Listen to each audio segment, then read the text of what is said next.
Good morning students, प्रिय विद्यार्थियों। आज हम आपके सिलेबस का जो तीसरा चैप्टर है बेटा लखनवी अंदाज, उसको पढ़ाने जा रहे हैं, जिसके अंदर इसके लेखक यशपाल उस सामंती वर्ग के ऊपर जो कटाक्ष है वो कर रहे हैं बेटा। करारा व्यंग्य उन्होंने किया है कि किस प्रकार से जो सामंती वर्ग है, संपन्न वर्ग है, वो दिखावा करने की ज़्यादा कोशिश करता है।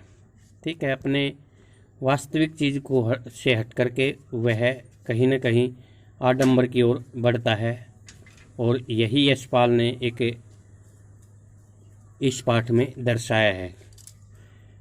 सबसे पहले हम यशपाल का जीवन परिचय हम करना चाहेंगे, जिसमें ये बताया गया है कि बेटा एक महान कथाकार हैं।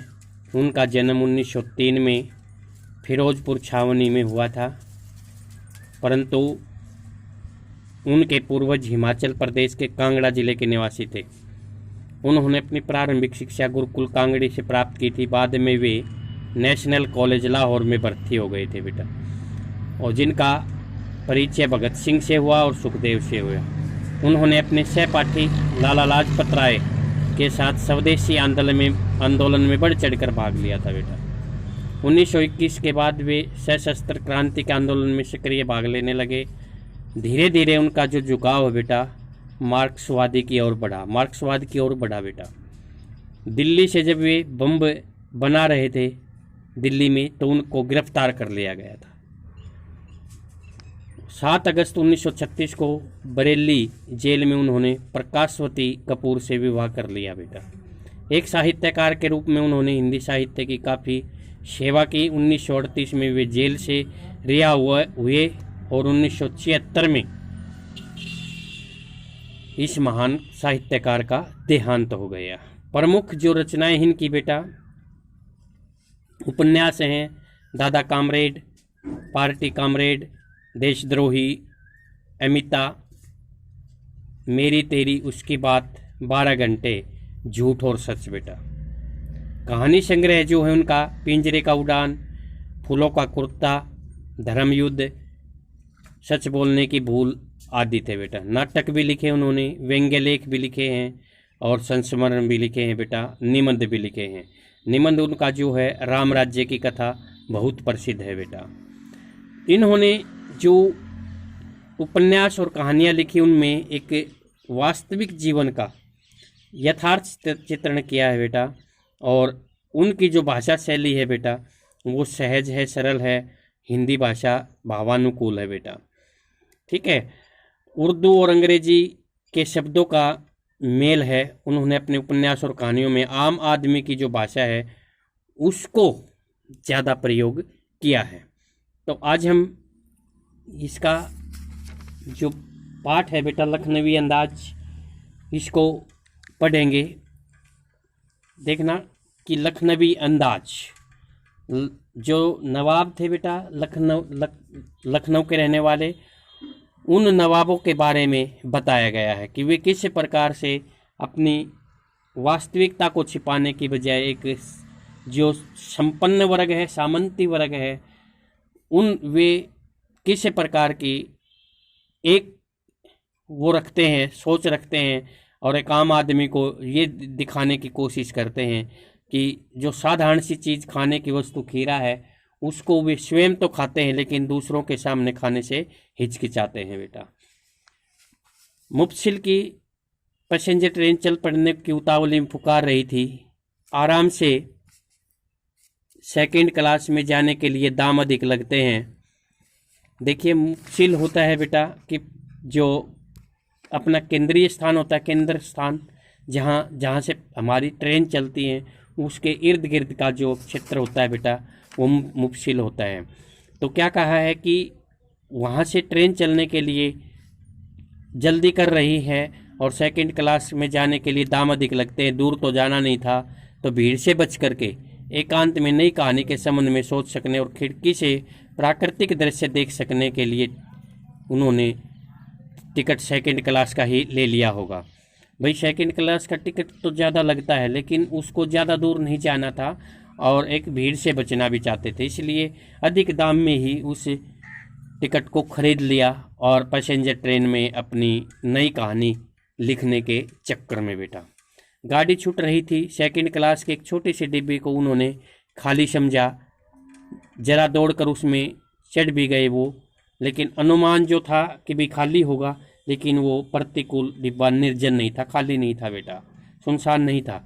एक बर्थ पर, बर्थ सीट होती है बेटा, लखनऊ की नवाबी नस्ल के एक सफ़ेद पोश सज्जन बहुत सुविधा से पालथी मारे बैठे थे। एक बर्थ पर, एक सीट पर जो लखनऊ की नवाबी नस्ल के नवाब होते हैं बेटा, उस तरह के एक सफ़ेद पोश सज्जन, सफ़ेद कपड़े पहने हुए एक व्यक्ति बैठे हुए हैं। सामने दो ताजे चीकने खीरे तौलिए पर रखे थे, ताजे चीकने खीरे। डिब्बे में हमारे सहसा अचानक कूद जाने से सज्जन की आंखों में एकांत चिंतन में विघन का संतोष दिखाई दिया। अचानक उसके डिब्बे में जाने से जो सज्जन पुरुष बैठे थे वहाँ पर, वो नवाबी अंदाज में उनकी एकांत चिंतन में विघन का संतोष दिखाई दिया बेटा। एकांत भाव से अकेला जो उन्होंने यात्रा करने की सोची थी, उसमें उन्हें बाधा महसूस हुई। सोचा हो सकता है यह भी कहानी के लिए सूझ की चिंता में हो। अब लेखक स्वयं सोच रहा है कि हो सकता है ये भी किसी कहानी की सोच में हो बेटा, कहानी लिखने के चक्कर में हो, या खीरे जैसी अपदार्थ वस्तु का शौक करते देखे जाने के संकोच में हो बेटा। क्या कहा है कि भाई एक साधारण सी वस्तु है और जिसको हम प्रत्येक आम व्यक्ति भी खा सकता है, लेकिन यहाँ पर वो उस खीरे को खाने के लिए ही हो सकता है कि भाई एकांत में उसने ये खीरे खरीदे, एकांत में यात्रा पूरी करने के लिए, भूख को मिटाने के लिए ये खीरे खरीदे हों, इसलिए वो अब संकोच कर रहा है, ये महसूस लेखक कर रहा है। नवाब साहब ने संगति के लिए उत्साह नहीं दिखाया। संगति साथ होता है बेटा। नवाब साहब था, उसने उसके आने पर जो असंतोष व्यक्त किया था, अब उसके साथ वह बातचीत करने के लिए भी राजी नहीं है बेटा। उत्साह जोश नहीं है उसके मन में जो उससे बात करना चाहे। हमने भी उनके सामने की बर्थ पर बैठकर आत्मसम्मान में आंखें चुरा ली, अर्थात उसके सामने वाली सीट पर मैं भी बैठ गया और अपने आत्मसम्मान में, स्वयं की भावना के प्रति बेटा, इज्जत के प्रति, अपनी यश दिखाने के लिए कि हाँ मैं भी तुमसे पहले बोलने वाला नहीं हूँ। थाली बैठे कल्पना करते रहने की पुरानी आदत है, ये तो सभी में होती है बेटा। थाली बैठते हैं तो कल्पनाओं में सभी खो जाते हैं। नवाब साहब की असुविधा और संकोच के कारण का अनुमान करने लगे। अब वो नवाब साहब के बारे में सोच रहे हैं कि इन्हें असुविधा क्यों हो रही है और संकोच, शंका क्यों बन रही है इनको मन में, इसका एक अनुमान लगा रहे हैं वो। संभव है नवाब साहब ने बिल्कुल अकेले यात्रा कर सकने के अनुमान से किफ़ायत के विचार से सेकंड क्लास का टिकट खरीद लिया हो। अब वो अनुमान लगा रहा है, लेखक है वो, केवल अब अनुमान लगा रहा है कि इस प्रकार से उन्होंने टिकट खरीदा होगा भाई, अनुमान के में किफ़ायत के विचार से कि ठीक है कि कम पैसे में टिकट मिल सके, सेकंड क्लास का टिकट ले लिया होगा। अब गवारा न हो, अच्छा न लगा हो और शहर का कोई सफ़ेद पोश उन्हें मंजिले दर्जे में सफ़र करता देखे, कि शहर का कोई भी व्यक्ति उन्हें मंजिले दर्जे में, सामान्य दर्जे में उन्हें यात्रा करता देखे, इसलिए उन्होंने सेकंड क्लास का टिकट खरीदा होगा। अकेले सफ़र का वक्त काटने के लिए खीरे खरीदे होंगे और अब किसी सफ़ेद पोश के सामने खीरा कैसे खाए, इस कारण से वे संकोच महसूस कर रहे होंगे। ये वो लेखक है बेटा, कल्पना कर रहा है। ठीक है, किसके बारे में बेटा? उस नवाबी जो नस्ल का एक सफ़ेद पोश सज्जन उसको उस डिब्बे में मिला था, उसके बारे में वो सोच रहे हैं। हम कनखियों से, कनखियाँ होती है बेटा, तिरछी नज़रों से नवाब साहब की ओर देख रहे थे। ठीक है, कान के नीचे से देखना अर्थात तिरछी नज़र से देखना। नवाब साहब कुछ देर गाड़ी की खिड़की से बाहर देखकर स्थिति पर गौर करते रहे। नवाब साहब ने देखा कि नवाब साहब हैं वो कुछ देर तक गाड़ी से बाहर खिड़की से देखते रहते हैं, उस पर अपनी नज़रें लगाए रखते हैं। ओह, नवाब साहब ने सहसा में संबोधन किया। अब नवाब साहब स्वयं बोलना शुरू करते हैं लेखक से। क्या कहते हैं? आदाब अर्ज जनाब, खीरे का शौक फरमाएंगे। अर्थात क्या कहा उसने कि किस प्रकार से उसको ये दिखाया है कि बेटा कि आदाब अर्ज, उसने अपनी जो एक नवाब बोलते हैं बेटा, तो उसको नमस्कार करना, आदाब करना उसका, ठीक है। और कहते हैं कि जनाब खीरे का शौक फरमाएंगे, अर्थात खीरे को खाइएगा। नवाब साहब का अचानक भाव परिवर्तन मुझे अच्छा नहीं लगा उसे, ठीक है। लेखक को भांप लिया, जान लिया था। आप शराफत का गुमान बनाए रखने के लिए, ठीक है, आप शराफत का गुमान बनाए रखने के लिए हमें भी मामूली लोगों की हरकत में लथेड़ लेना चाहते हैं, अर्थात हमें भी एक मामूली व्यक्ति समझ रहे हो आप अपने ईमानदारी का परिचय देने के लिए, ठीक है, आप अपने आप को ये दर्शाने के लिए कि मैंने अभी तक आपको जाना देखा ही नहीं था। शुक्रिया की बिला शौक फरमाइए। तो उसने शुक्रिया किया उसका और कहा कि आप ही इसका शौक फरमाइए, आप ही इसको खा लीजिए। नवाब साहब ने फिर एक पल खिड़की से बाहर देखकर गौर किया और दृढ़ निश्चय से, नवाब साहब ने एक बार फिर खिड़की से बाहर देखा बेटा और गौर किया कि गौर करना क्या होता है बेटा, विशेष रूप से ध्यान देना बेटा, एक उसके लिए कि दृढ़ निश्चय से खीरों के नीचे रखा तौलिया झाड़कर सामने बिछा लिया। दृढ़ निश्चय माने पक्के इरादे से भी खीरे के नीचे जो तौलिया रखा था उसको झाड़ा पहले और अपने सामने ही बिछा लिया। सीट के नीचे से लोटा उठाकर दोनों खीरों को खिड़की से बाहर धोया है।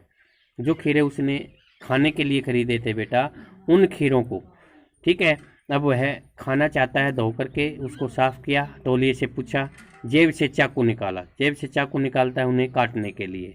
दोनों खीरों के सिर काटे और उन्हें गोद कर झाग निकाला। सिर काटने का मतलब है भाई खीरे को की कड़वाहट दूर करने के लिए पहले हम देखते हैं कि बेटा उसके एक सिरे को काट करके, किसी भी सिरे को, और हम नमक डाल करके उसको झाग निकालते हैं। उसकी झाग निकालने से क्या होता है बेटा, उसका कड़वापन दूर होता है।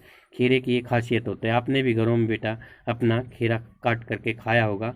तो खीरे को का सिरा काट करके नवाब साहब ने भी क्या किया बेटा, उन्हें गोद कर झाग निकाला। फिर खीरों को बहुत एहतियात से छील करके बेटा, बहुत एहतियात से, सावधानी से छीला और फाकों को करीने से, सलीके से, ठीक है, तरकीब से तौलिए पर सजाते गए हुए, ठीक है। बहुत सावधानी से खीरे को काट करके उसके फाक बना करके तरीके से, सलीके से उसको तौलिए पर सजा दिया बेटा, ठीक है। तो इसी प्रकार से आपने देखा कि पहले जो पार्ट है हमारा, इसमें लखनवी जो अंदाज है, लेखक यशपाल ने ये दर्शाया है कि किस प्रकार से एक ट्रेन चलने के लिए उतावली हो रही है और फिर सेकंड क्लास के डिब्बे में जो अनुमान के मुताबिक खाली नहीं था, उसमें लेखक ने भी यात्रा शुरू की है बेटा, ठीक है।